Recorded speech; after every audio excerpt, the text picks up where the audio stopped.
This is actually the best thing I've ever bought in my life.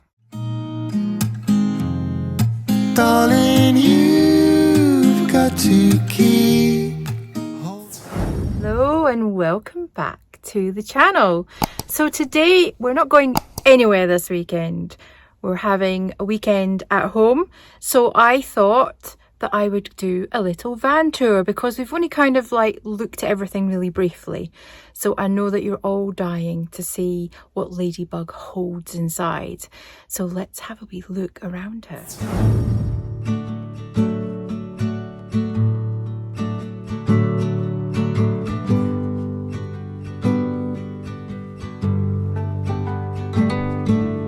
Trusting your instincts, realize that knowing looks different to each.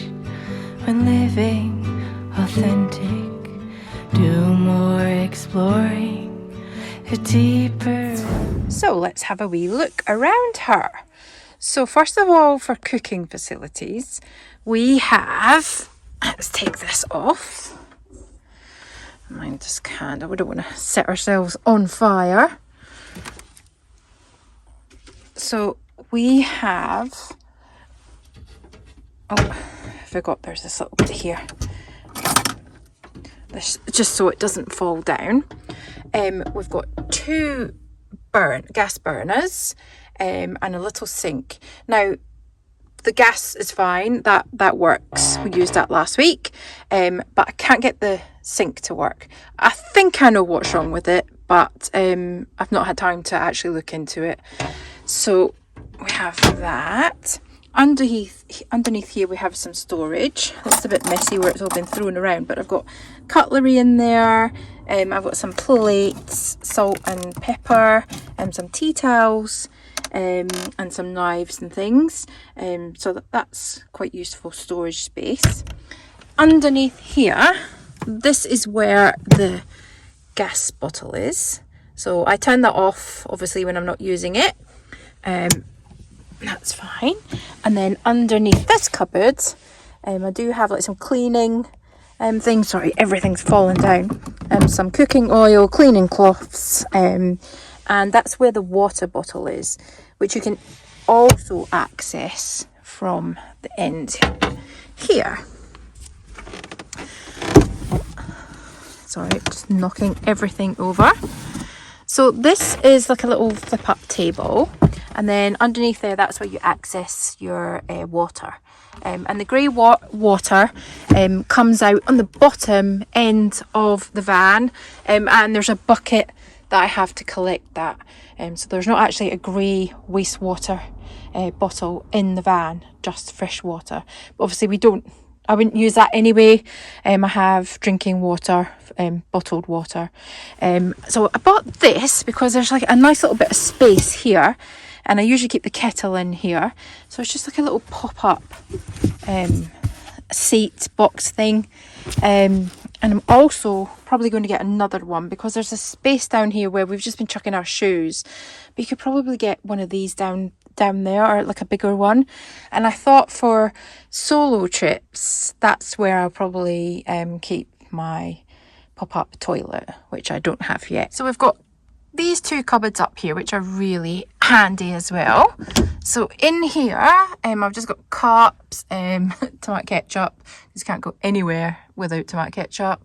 I think I've got some bowls up there as well, and I've wrapped them in tea towels so that they don't make too much of a noise when we're driving.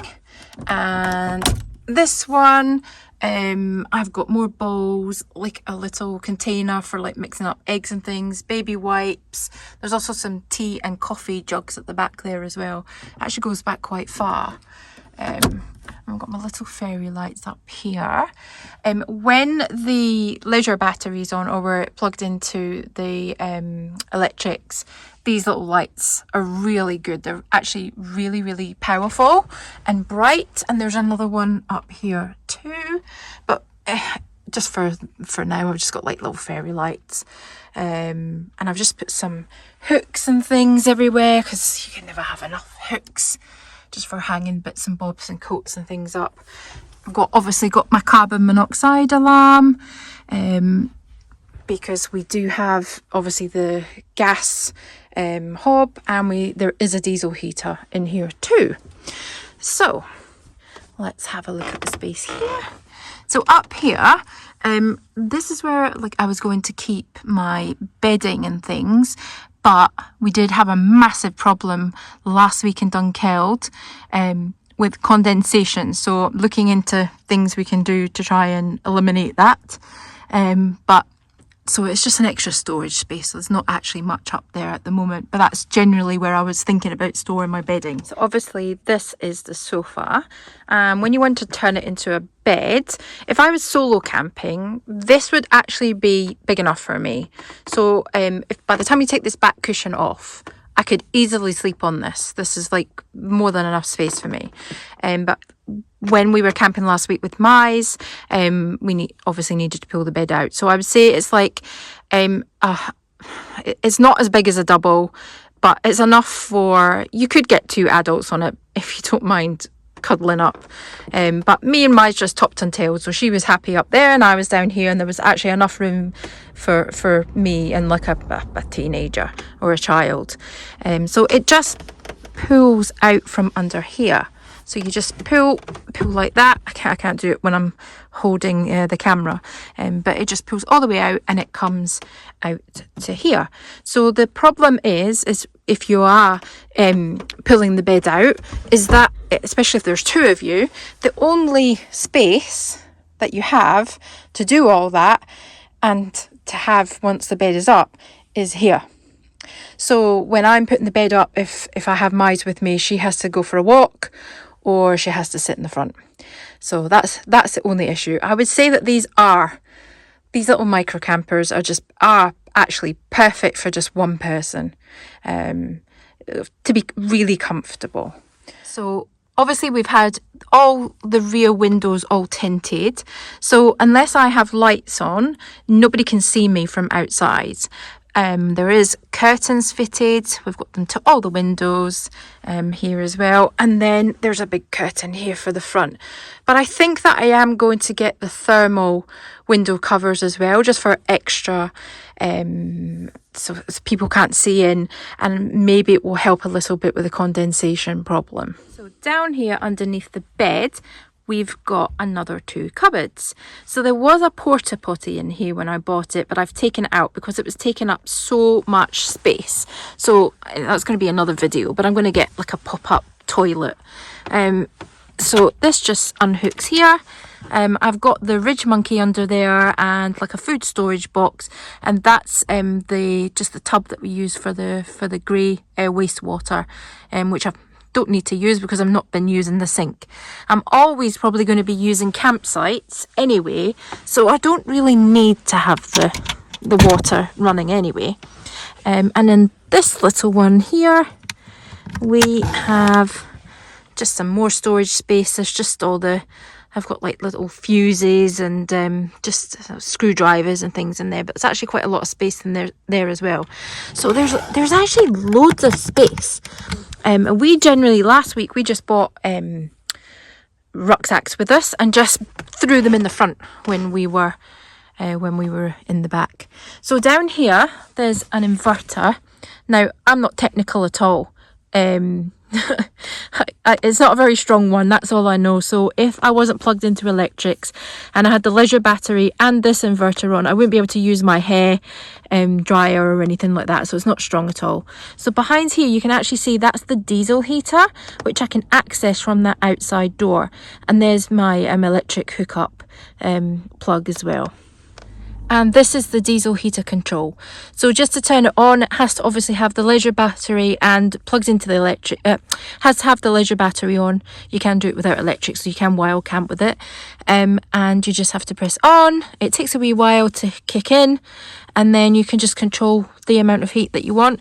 We did use it last week at Dunkeld a couple of times, and it heated the van up like super fast, and we just had it on a low just for a small amount of time.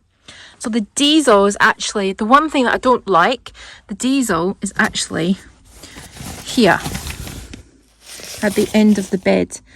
I think Gary said that we can move it, but at the moment it's fine there. So you have two sliding doors. So this one is really handy just for access in and out. And just close this off. And then we have the best bit of the van, which is the barn doors. I love the barn doors. It's like, this is my the best layout for me, and I just love it. She's just beautiful. Come round to the side of the van, you've got the electric hookup point here, and then we have another sliding door. So obviously that's the back of the bed, and here we have the back of that cupboard, storage cupboard, and this is the leisure battery and the fuse box. And we've already had a problem with the fuse box, we've already changed one, so Gary's shown me how to do that. And here's the electric hookup cable, and here's the diesel heater, and that's all the diesel heater running through, and there's ducts.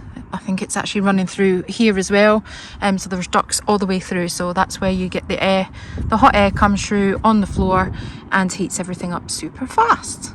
And a part of the van that you never usually see is the front cab, and it's actually quite comfortable and pretty roomy. I hope you enjoyed the tour of Ladybug. Come back next week for a new video, and please don't forget to hit that subscribe button. We are so close to 1,000 subscribers, and it would mean so much for me to hit that target. So thanks for watching. See you later. Bye bye.